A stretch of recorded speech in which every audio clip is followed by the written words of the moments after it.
Welcome back to part 2 of what one would I keep between my model 128 and my model 28.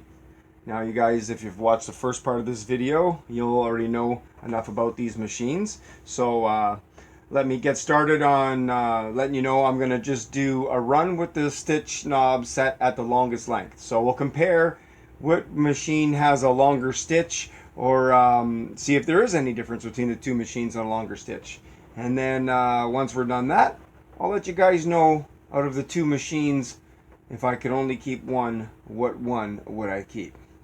So let's dig in here. So let me give you a first run here. One of the things that I really like about a hand crank machine is you can just get up and go and grab your machine and your thread, and you're good to go. You don't have to worry about power cords or anything else like that. It takes back to a simpler time when there wasn't any power to be had. And could you imagine hand sewing something and then all of a sudden this invention comes along? It must have been mind-blowing back then. So anyways, there's my straight stitch. There's no reverse on these machines, right? I could show you guys, I can make a video if you want on techniques for locking in your stitch. I have a light green on the bottom and a red on the top, and they're beautiful. The stitch on this is just amazing. So anyways, let me get the 128 up here and do a stitch on that, and then we'll talk more about the machines.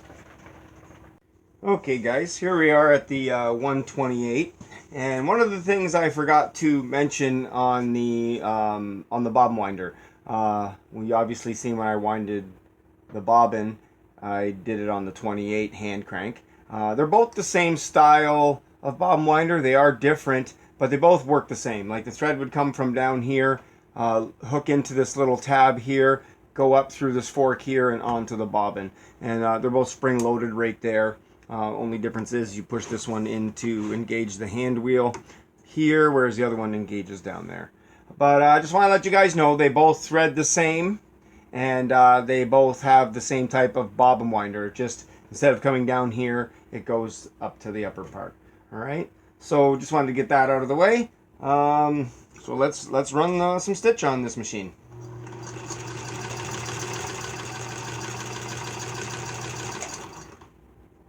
You can see how quiet, believe it or not, like they're called the vibrating shuttle because they're supposedly a noisy machine, but if you have them tuned right and adjusted right, they work pretty good. I can see here my upper tension's a little tight, so I'm going to turn that down. And there's no numbers or dials on these machines neither, right?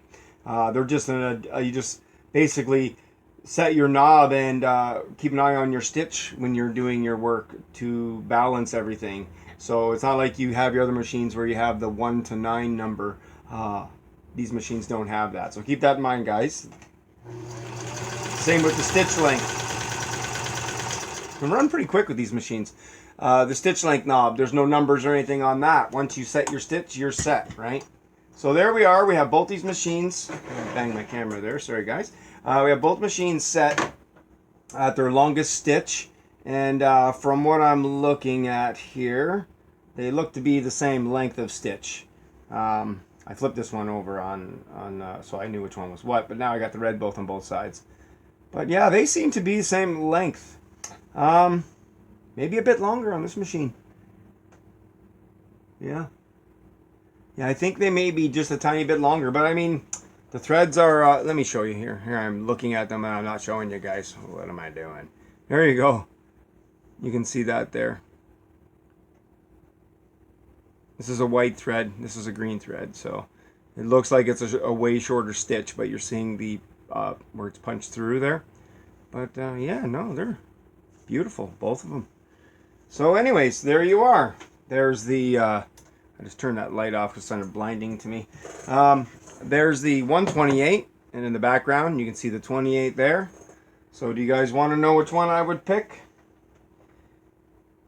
As much as I like the fact that this presser foot releases my project when I pull it out, I would choose the hand crank over the 128. And that's a personal preference. That has nothing to do with performance. Both of these machines work great. I love both of them. But I found with the Model 28, it's something I don't have to worry about being plugged in. If I want to just, let's say I wanted to go in the backyard on the back deck and just sew my tent, fix my tent, for example, because I do camp. I could take that outside and go ahead and sew, and it's quiet. I don't have to worry about electricity. I don't have to worry about anything but thread and my machine. So, of course, a needle. But, yeah. So there you go.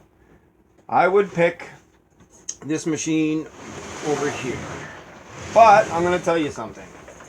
I have two of these Model 28s, and this one is a 1904. My other one is 1895, and the other one, believe it or not, paint condition isn't as pretty as this one, but it is in all original condition. So every part on it is original. The hand crank is from that era. It's not from that machine. Actually, it might be from that machine, believe it or not. Someone turned that into a treadle. So the other one I have has a hand crank on it. That hand crank might be original. But everything else is original. Like this machine I did some work to. I have 1936 parts in this machine. So it's not all era correct. Whereas my 1895 is. So, and I call my 1895 Mr. Smith because there's I have a video on it. There's a decal on it. And it says Smith family on it.